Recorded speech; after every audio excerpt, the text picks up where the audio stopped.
माँ तुम ऐसी होती हो। और विमल की कहानी। विमल बहुत परेशान था।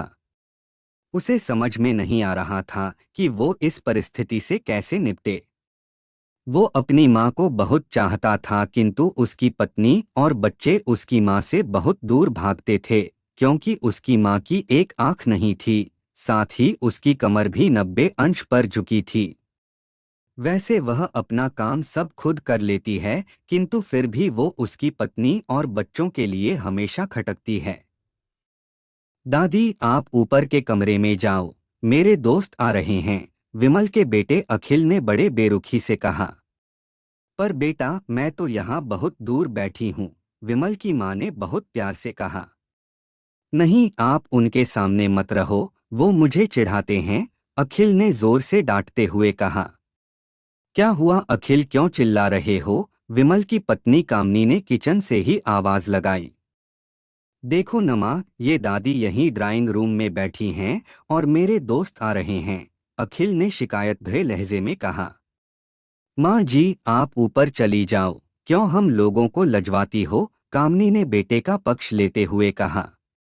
बेचारी सरस्वती चुपचाप उठकर जीने के सहारे ऊपर जाने लगी। कमर झुकी होने के कारण उन्हें ऊपर चढ़ने में बहुत परेशानी हो रही थी, किंतु वो पूरी ताकत से ऊपर के एक अकेले कोने वाले कमरे में जाकर बैठ गईं।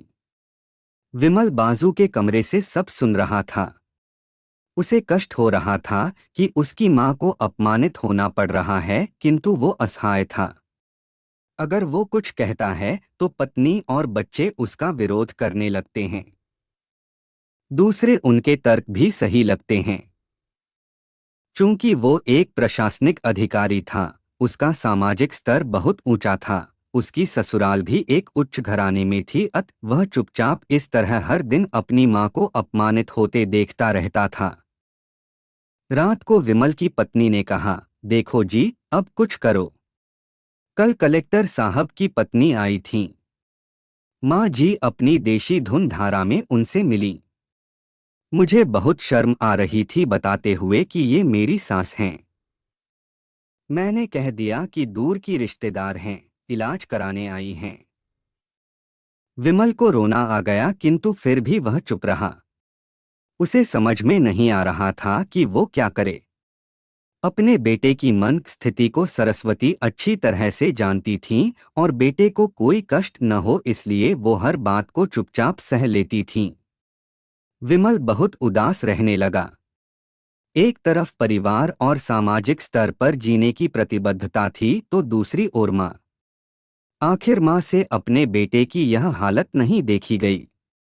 एक दिन उसने अपने बेटे से कहा, विमल, बहुत दिन हो गए हैं, मैं अपने गांव जाना चाहती हूँ।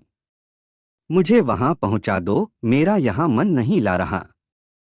किंतु माँ, वहां तो कोई नहीं है, तुम्हारी देखभाल कौन करेगा? विमल ने आश्चर्य से पूछा। अरे, सब गांव वाले तो हैं, और वो तुम्हारे मामा जी तो उसी गांव में रहते हैं, और फिर हम सारी व्यवस्थाएं कर आएंगे न। कामनी को तो जैसे मन की मुराद मिल गई हो। हाँ बेटा, बहू सही कह रही है, सरस्वती ने लंबी सांस लेते हुए कहा। विमल जानता था कि गांव में मां की देखभाल करने वाला कोई नहीं है, लेकिन अपनी पत्नी की जिद के कारण वह अपनी मां को गांव छोड़ने पर विवश हो गया। माँ को गांव छोड़कर आते वक्त उसे रोना आ रहा था तथा अपनी बेबसी पर गुस्सा भी आ रहा था, किंतु परिवार, पत्नी और समाज ने उसके इन मनोभावों को दबा दिया और वो सुकून सा महसूस करने लगा। कुछ दिनों के बाद उसके चाचा, जो अमेरिका में रहते थे, आने वाले थे। जब विमल बहुत छोटा था, उसके पिता जीवित थे तब वो भारत आए थे, और उसके बाद वो अब भारत आने वाले थे। पूरा परिवार और आस पड़ोस बहुत उत्साहित था। अमेरिका से विमल के डॉक्टर चाचा आ रहे थे। डॉक्टर रमेश ने जैसे ही घर में कदम रखा, सबने मिलकर बहुत उत्साह से उनका स्वागत किया। क्यों विमल भाभी नहीं दिख रही, कहाँ हैं? डॉक्टर रमेश ने उत्सुकतापूर्वक पूछा। जी, वो गांव में रहती हैं, यहाँ उनका मन नहीं लगा, कामनी ने सपाट लहजे में उत्तर दिया। डॉक्टर रमेश ने विमल की ओर देखा तो विमल ने अपनी आंखें झुका लीं। डॉक्टर रमेश सब समझ गए। बोले, कल हम भाभी से मिलने गांव चलेंगे सब लोग। दूसरे दिन सभी लोग गांव के घर में पहुंचे।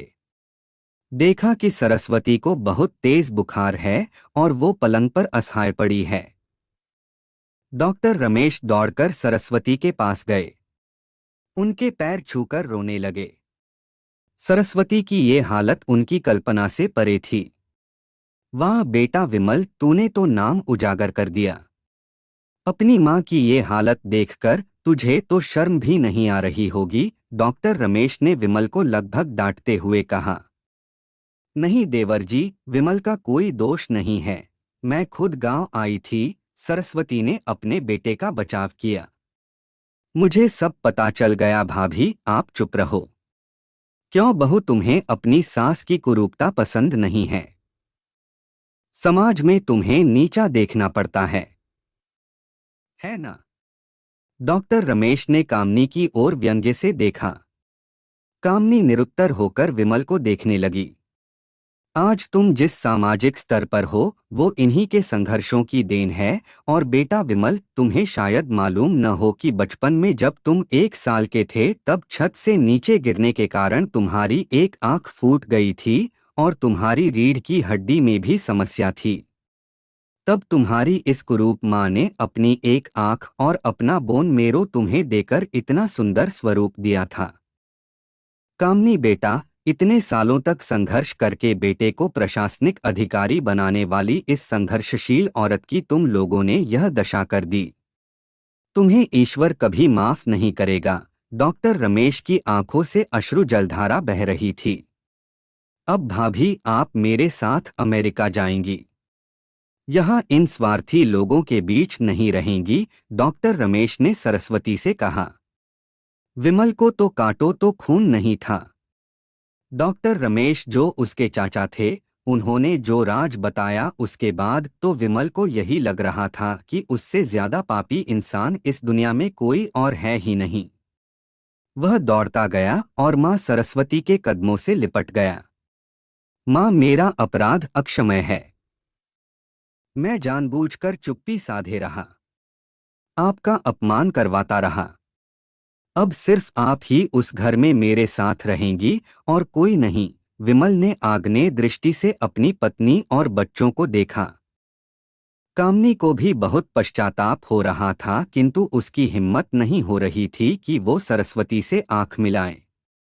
सरस्वती ने कामनी की मन स्थिति को समझकर उसको पुचकारते हुए अपने पास बुलाया और विमल को डांटते हुए कहा, खबरदार, जो मेरी बहू को मुझसे अलग करने की कोशिश की तो तुझे ही घर से बाहर निकाल दूंगी।